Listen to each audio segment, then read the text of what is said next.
Welcome everyone to the session. I'm sorry for the delayed start. We had a little bit of technical glitch here in terms of the connectivity, so that's the reason the delay is. So anyways, let's begin. The other day I was talking about the leadership skills. Now these leadership skills are part of the semester 4 of your foundation course. Now to begin with, what exactly foundation course is all about and why are we doing it? So let's take a quick look at certain details in terms of the foundation course. So what you have in terms of your academic curriculum, the foundation course is an addition to it.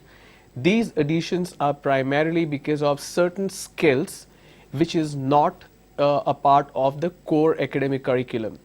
Now when you go for interviews, when you look for a job, once you finish your graduation, what happens is there are a lot of companies who look for skills which is not essentially covered. Now either you learn it over a period of time, but unfortunately because of the demand that the market has, because of the demand the industry is looking for, we have this challenge where the penetration or the conversion of freshers into a job is falling day by day.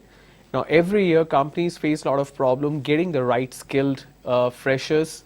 So the idea is to, if you have finished graduation, you might as well be capable of getting a job. The reason you're not getting a job is because of absence of certain essential skills, and these foundation course will address these gap of these skills. All right. So foundation course, it has been introduced for bachelor's degree across all the streams to impart essential knowledge and skills that are critical in today's dynamic world. So what skills are we talking about? So we're talking about human values and professional ethics, environmental studies, information technology, communication and soft skills, analytical skills, entrepreneurship skills, and leadership skills. So I'm talking about leadership skills today. So even though the course list is pretty high, but we'll look at only the second semester and fourth semester. So what we will cover in terms of second semester is IT, information technology, followed by communication and soft skills. What we will cover in terms of fourth semester, it's little extensive, where we will cover communication and soft skills, analytical skills, entrepreneurship skills, and leadership skills. Now if you have to look deeper into what will be covered in terms of IT, it will be basics of computers and MS Office. And the second segment is communication skills, where we will look at vocabulary building, grammar part 1 and part 2, listening skills and reading skills. If you look at the fourth semester, which we are covering right now, communication skills, this is pretty much done, where the first segment is soft skills, paragraph writing, paraphrasing, summarizing, letter writing and resume writing with cover letter. The second one is analytical skills. This is done already, 30 hours, data analysis, sequence and series, arithmetic ability, quantitative aptitude and business computation.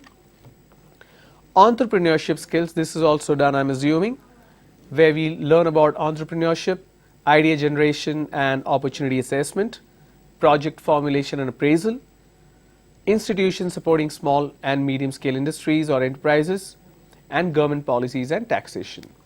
And the last segment is leadership skills, where we learn about organization, the management, behavioral concept, interpersonal behavior, which is already done, group dynamics, team building. So when I talk about leadership skills, I am talking about the overall, the comprehensive 360-degree view of what leadership skills is all about. And that is what I started with.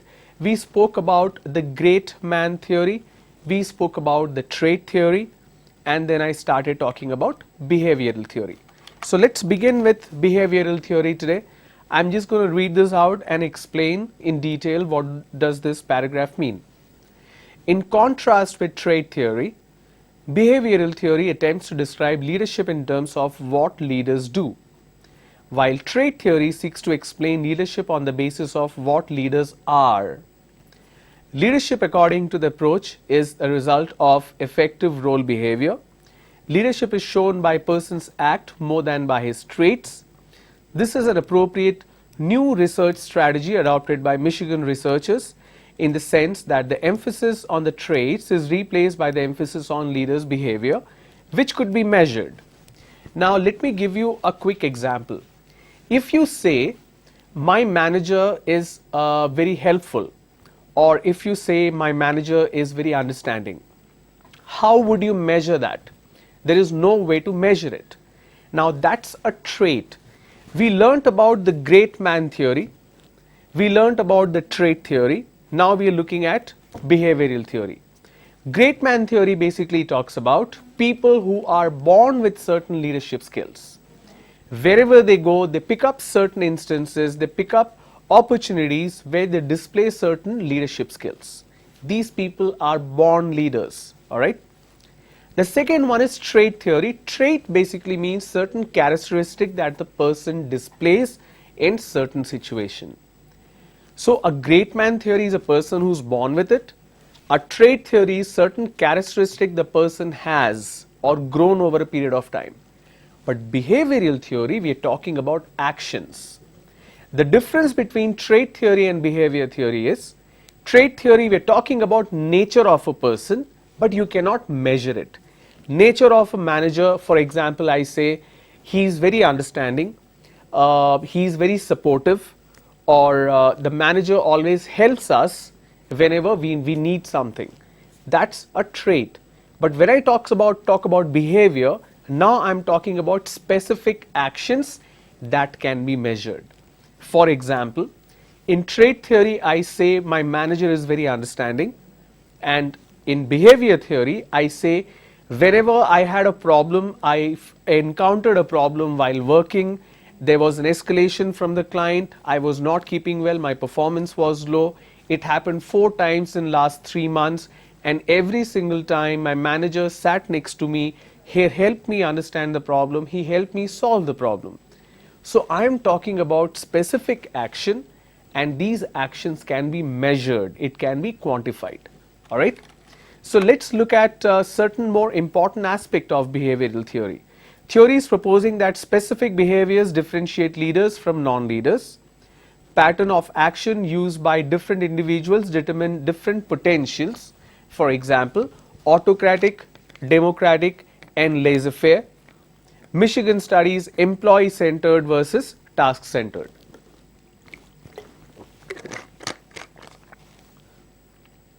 I hope you have taken this down. Autocratic means I will decide, you will follow. There are a lot of organizations where the manager says, I have decided you need to do it this way, no questions asked, you cannot disagree with me, you cannot question me, I am telling you, you have to do it. Absolute dictatorship. Democratic basically means where everybody is participating. It's a participative federalism where we talk about you have a supervisor, say you are my supervisor, you are my manager, I am a team member, I have 4-5 members with me, we have a problem on hand, there is a customer escalation from US and we need to resolve the problem. Instead of the manager telling us what to do, he also asks, what do you think, give me certain ideas, let's work together, where he is also accepting my point of view, alright. Now when we talk about two different behavior in terms of employee centered versus task centered, we basically talk about, do you focus on the work to be done or do you focus on the person who is doing the work? Please understand one thing, every organization has certain strengths. There are companies which is doing really well. Say for example Apple, they have sold highest number of smartphone devices in the world, and they're world number 1, no doubt about it, right? Say for example HMT, the company has shut down because they were still making watches nobody wanted to buy. But on the other hand, you have Apple, even though it is expensive, everybody wants to buy that phone. Today if I come and ask you, I will buy you a phone, you don't have to pay for it, I will pay for it, tell me what phone you want, you will say iPhone.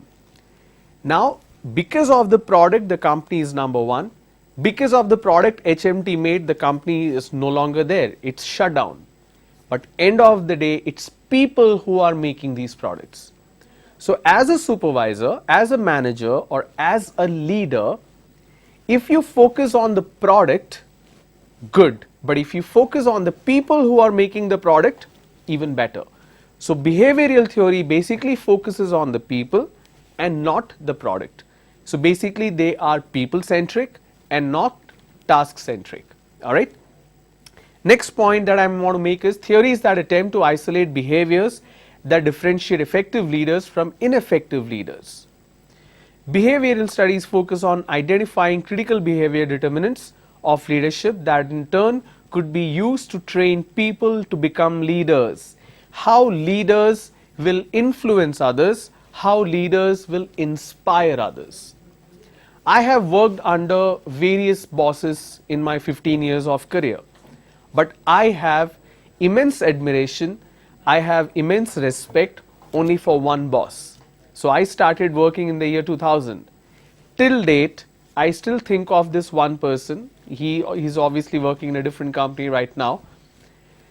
The amount of learning that I had from him in a very short span of time, I never had that with anybody else.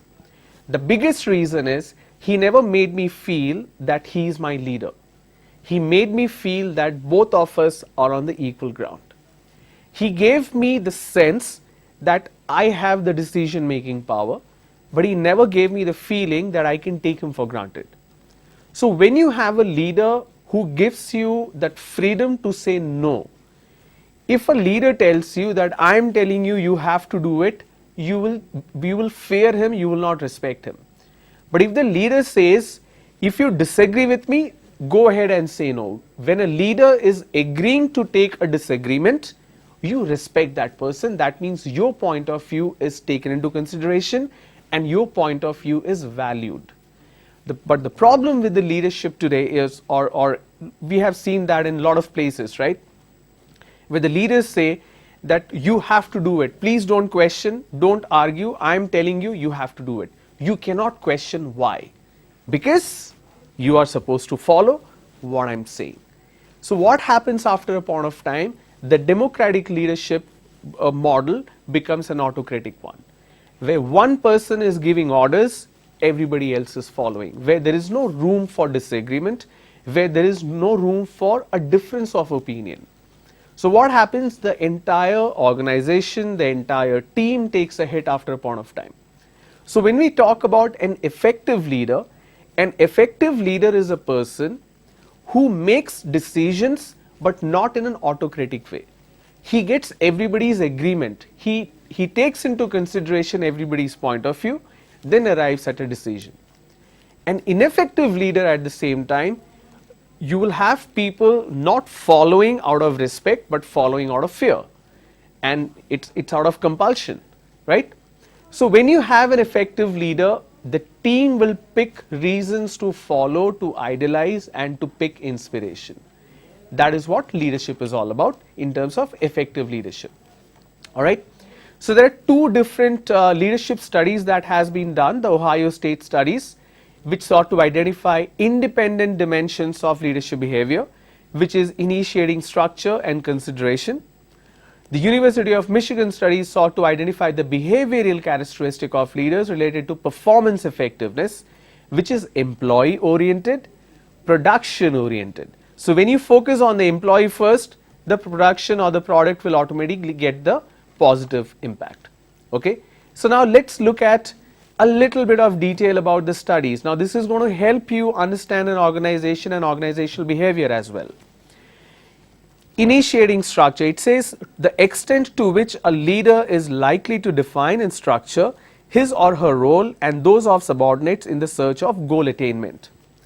Basically it means, as an organization, the organization has certain goals which is being set by the leader. Now who will work to make the goal come true? It's the people. So the organization goal trickles down to the leader and the leader trickles it down to the team. When the team is able to achieve the goal, the leader achieves and the organization achieves. It's like an inverted pyramid. When the leader is effectively making an organization's goal as a part of the employee goal, that means everybody is in the ecosystem of achieving that goal. That is what initiating structure is all about. What about consideration?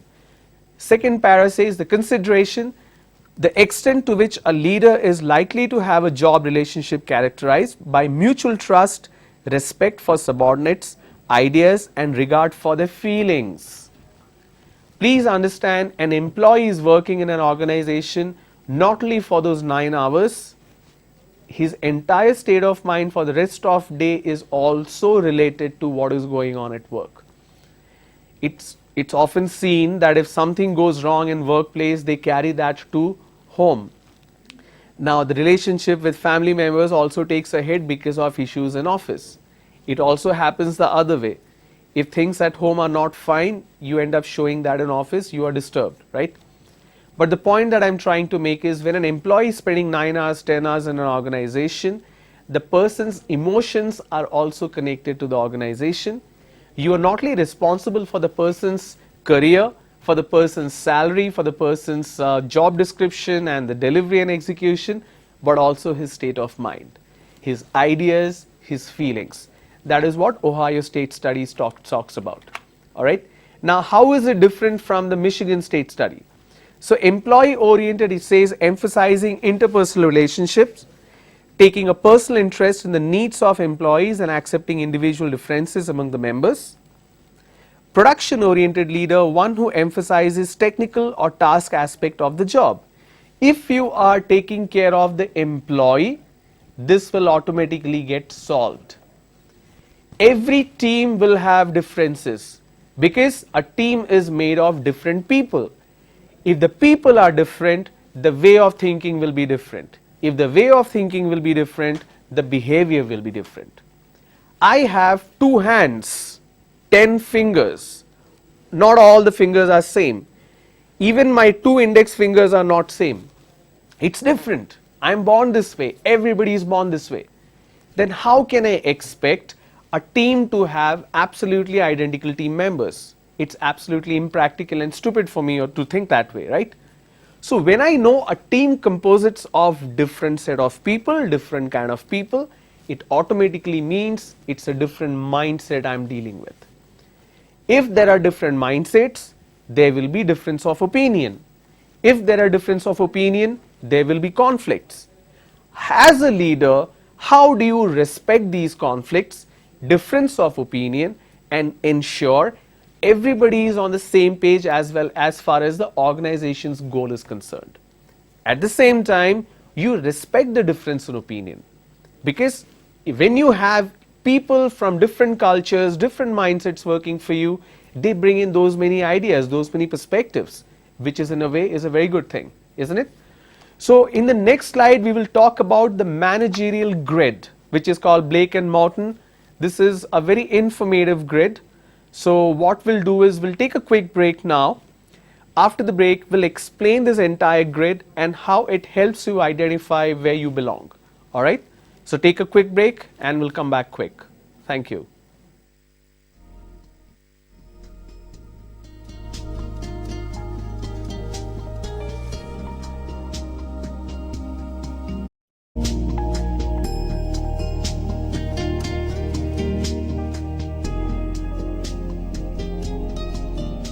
One minute.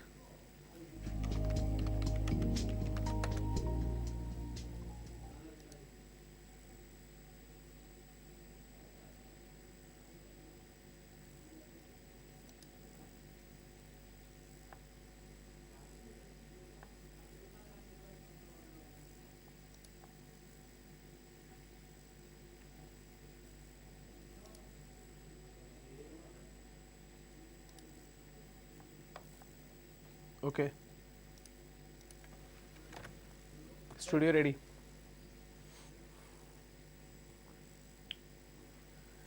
Welcome back, everyone. So before the break, I was talking about 2 different case studies in terms of understanding leader.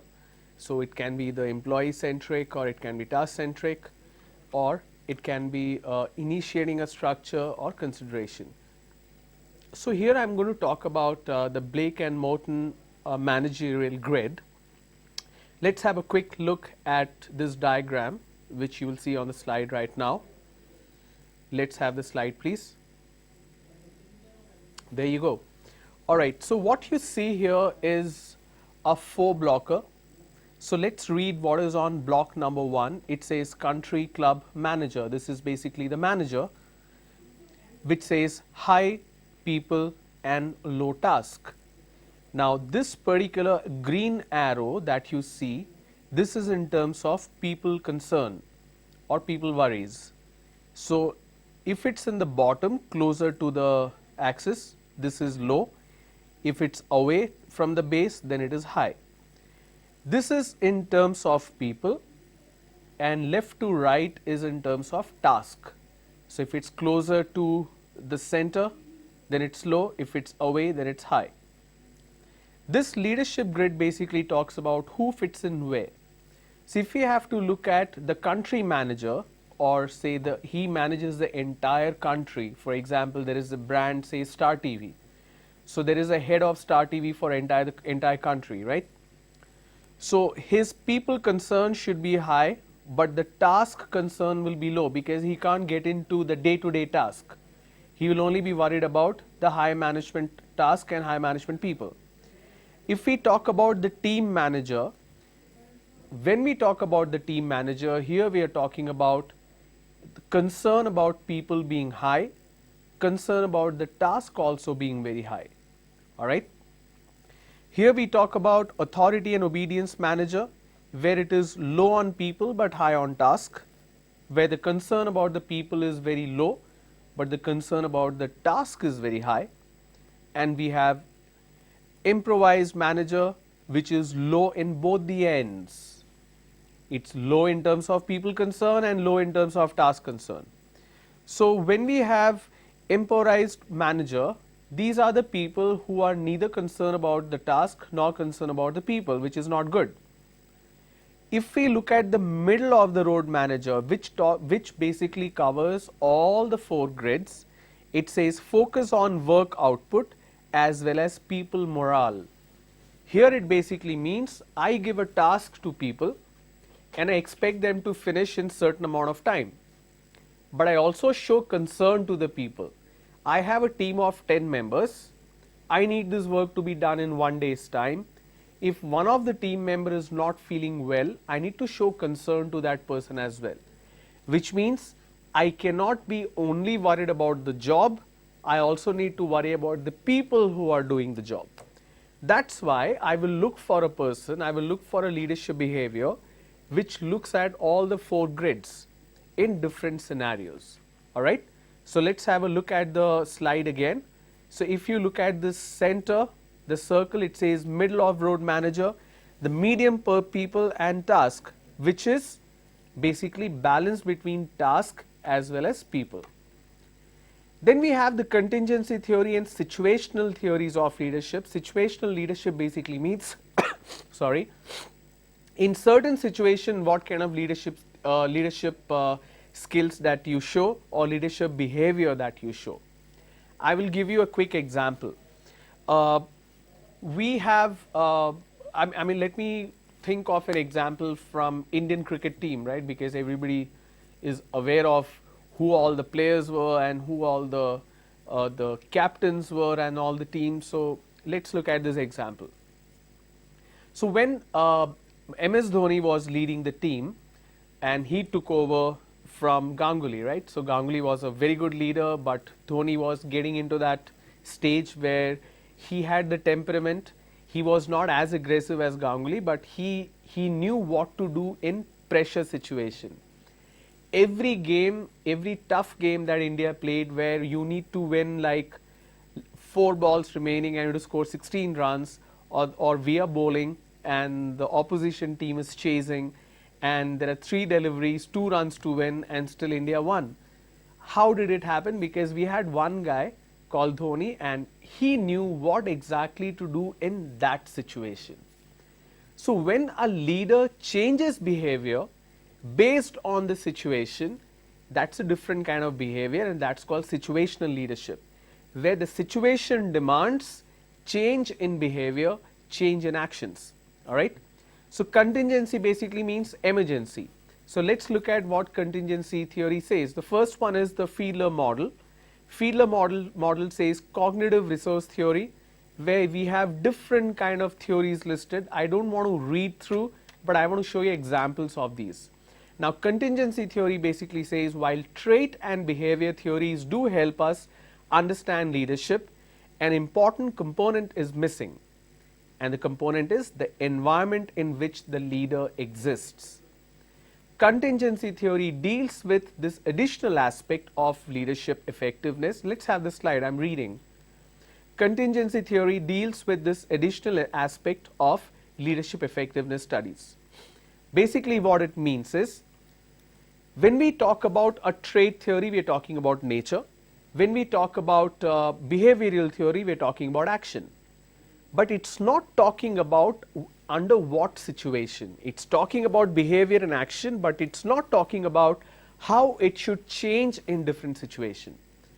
Contingency theory talks about the situation, talks about the environment. All right. Now, Fiedler model, this is one of the model where I will just explain to you what exactly happens here and how can you identify certain leadership qualities. So, Fiedler model says the theory that effective groups depend upon a proper match between, slide please. The theory that effective groups depend upon a proper match between a leader's style of interacting with subordinates and the degree to which the situation gives control and influence to the leader. There are basically 3 steps in the model: identifying the leadership style, defining the situation, matching the leader and situation. Basically, under what situation, what kind of behavior the leader should portray. Now, how do you identify the leadership style? So, Fiedler believes a key factor in leadership success is the individual's basic leadership style.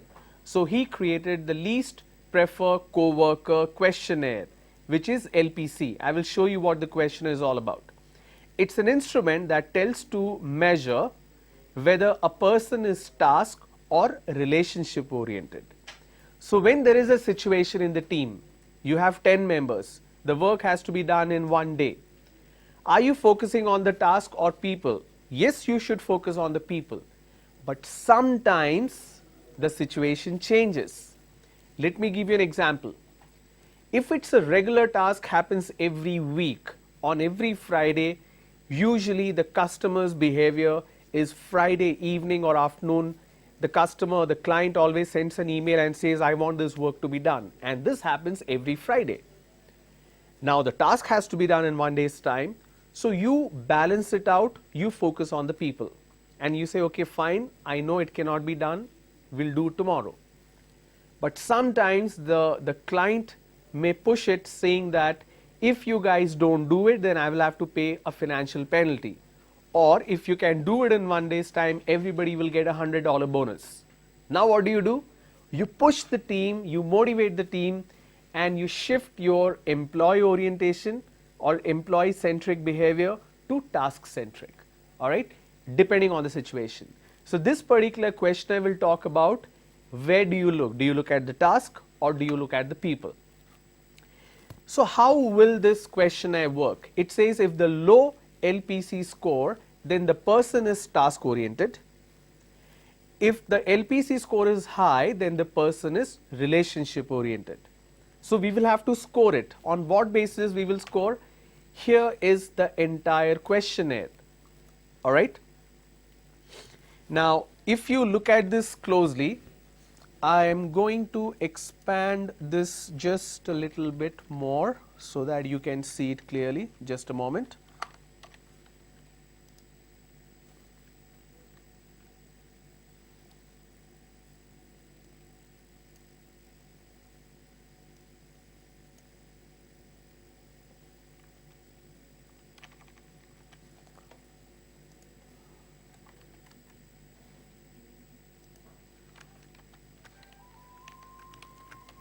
Okay, so I am going to align this so that this is easier for you to read and understand.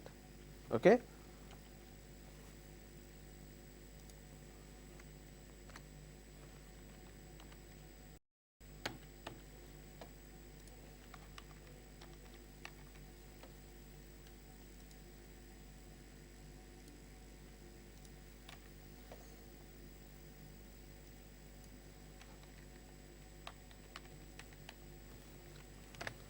Okay. So each of this behavior, on the left you have pleasant, friendly, rejecting, tense, cold, supportive, these are all traits. On the right side also you have all the traits. Okay. Now your entire scoring is on a scale from 1 to 8. If you pick a score way towards left, then it goes towards pleasant. Say for example this one. If it goes towards right, then it becomes unpleasant. So some of it you will see a negative trait here, like unpleasant, unfriendly, but the next one is accepting and rejecting. So this is negative. So it shifts. Okay. So whoever you are scoring, say for example you are scoring one particular person on this particular grid, you will basically look at what score you want to give to that person. So let's take a look at this grid again. Say for example backbiting. Backbiting basically means a person who talks bad about someone on their back, or loyal. So if you say loyal, then you will pick 1, 2, 3. The more left you go, you are going towards backbiting trait. The more right you go towards loyal. Okay.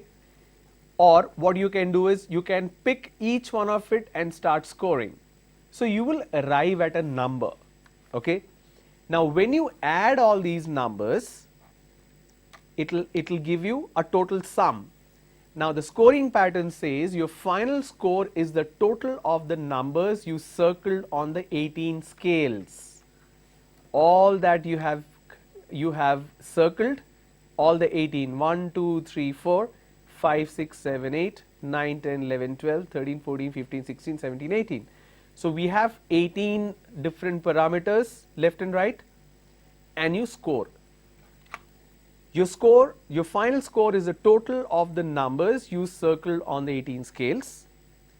If the overall score is 57 or less, that means the person is task motivated.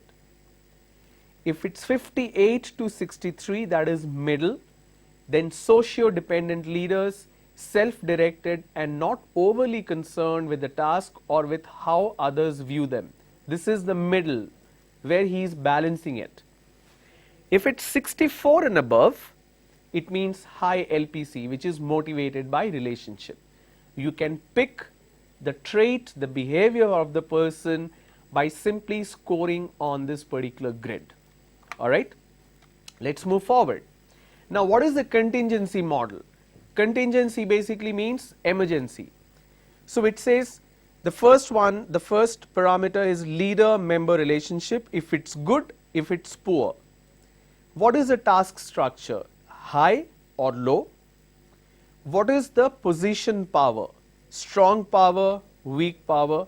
Again in low structure, strong power, weak power. And whatever score you got in terms of this, you mention that here. And once you mention, you arrive at a judgment as to how the person will behave in situations. Now how do we define the situation? It says Fiedler identified 3 contingency dimensions that define the key situational factor. Number 1, leader-member relationship, which means the degree of confidence, trust and respect members have in the leader. The second one is task structure, which is the degree to which the job assignments are procedurized. Number 3 is the position power, the degree of influence a leader has over power variables such as hiring, firing, promotion. People who are on the higher level in an organization, obviously they have more authority. But sometimes people are on a middle level management also have a lot of decision making power, because they are the one who are leading the team. They can decide if they want to hire someone, if they want to terminate someone. They will have influence on the higher management. Alright. So that is what position power is all about. Now how do we match leaders to the situation?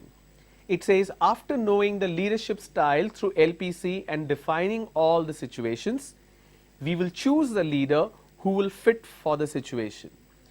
2 ways in which to improve leadership effectiveness: change the leader to fit the situation, change the situation to fit the leader. Unfortunately, we cannot always change the situation. So we need to mold the leader to suit the situation. Say for example, whatever is happening in the United States right now, all right, so there could be, you can look at it as there is a lot of risk involved in terms of businesses coming from US, but you can also look at it as an opportunity that now India can focus in Indian market. There is a team which I interacted long ago. This team was called the flood mapping team in the company where I was working. So it was a team of 20-25 members. Now when we say flood mapping, basically they're drawing map of flood. So I did not understand what it means. So I went and spoke to the team leader. I asked, please tell me what exactly does the team do, because I'm very curious. In US, in all the big cities, they have the underground sewage system, right? In all Indian cities it's there, but these pipelines were built 100 years ago by British. That's why whenever you see in India, when it rains, all the cities get flooded. In Chennai, we saw such a huge disaster 2 years ago, right? The whole city was flooded. And because it's by the seashore, all the lakes were encroached upon by builders. Obviously, the lake started overflowing and the city was flooded for 1 full week. In United States, such instance of flooding happened only once in Louisiana, but there are some big cities which is by the shore of a very big lake, like Lake Michigan is a huge lake. It looks like an ocean. Now the entire city of Chicago is on the Michigan lake. During winter, I have seen, instead of lake, it was just ice. I could walk on the water. It was that cold in Chicago when I went there.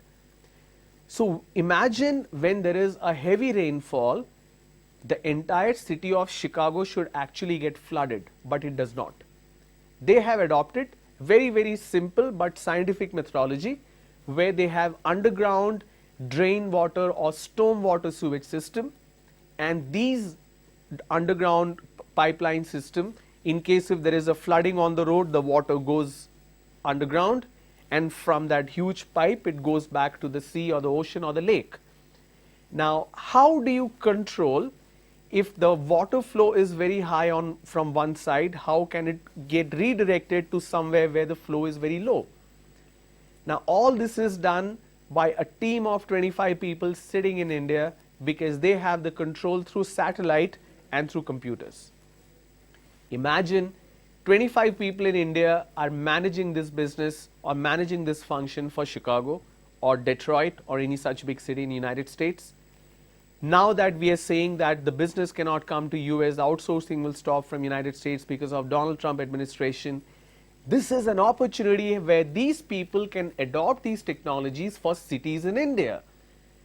Companies which is inventing, which is innovating for different purposes, for overseas market, for Western market, now is an opportunity to do that same for India.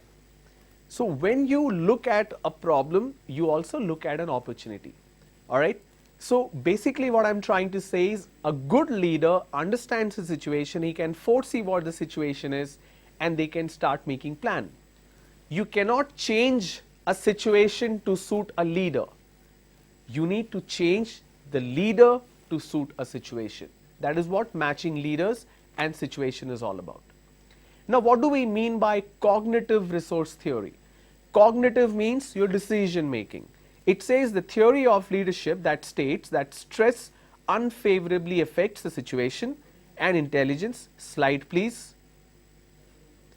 A theory of leadership that states that stress unfavorably affects a situation and intelligence, and experience can lessen the influence on stress on the leader. So when you see a person with a lot of experience, they know what exactly to do in that situation. A refinement of Fiedler's original model focuses on stress as the enemy of rationality and creator on favorable conditions. The leader's intelligence and experience influence his or her reaction to the stress. Stress levels: low stress, intellectual abilities are effective; high stress, leader experiences are effective. So when the person is under low stress in a situation, He is smart, he knows what exactly to do. But when the stress is high, even though he is smart, but if he doesn't have experience how to deal with it, he may not be able to absolutely deliver in the right direction. So your experience in terms of decision making plays a very key role here. When we talk about stress, we are basically talking about situation which is against your expectation. So when the situation is as per your expectation, you are smart, you are intelligent, you are doing things very smartly. But if the situation changes, it's not as per your expectation, you don't know what to do, that's when your experience comes into the effect. You know how to change, how to tweak your execution plan. So research is supporting the theory. So what we learned today, we learned about the grid, we learned about how a leader should change as per the situation in terms of emergency, and more importantly we learned about the difference between the great man theory and trait theory versus the behavioral theory, because end of the day your actions is what determines how good a leader you are. We also learned about the effectiveness of a leader. The leader effectiveness comes from being people centric and not task centric. But there could be situation when you need to change your focus and concentration away from work, away from task to people. Tomorrow when we meet, we will talk a bit about more. I will try to get you some real life examples of a great leader, how they dealt with it, and whatever questions you have in terms of the leadership theories, please feel free to comment on the YouTube link that you are seeing right now. I will surely look at the questions and I will provide you the answer. Alright, I hope this was helpful. I will see you tomorrow. Thank you so much.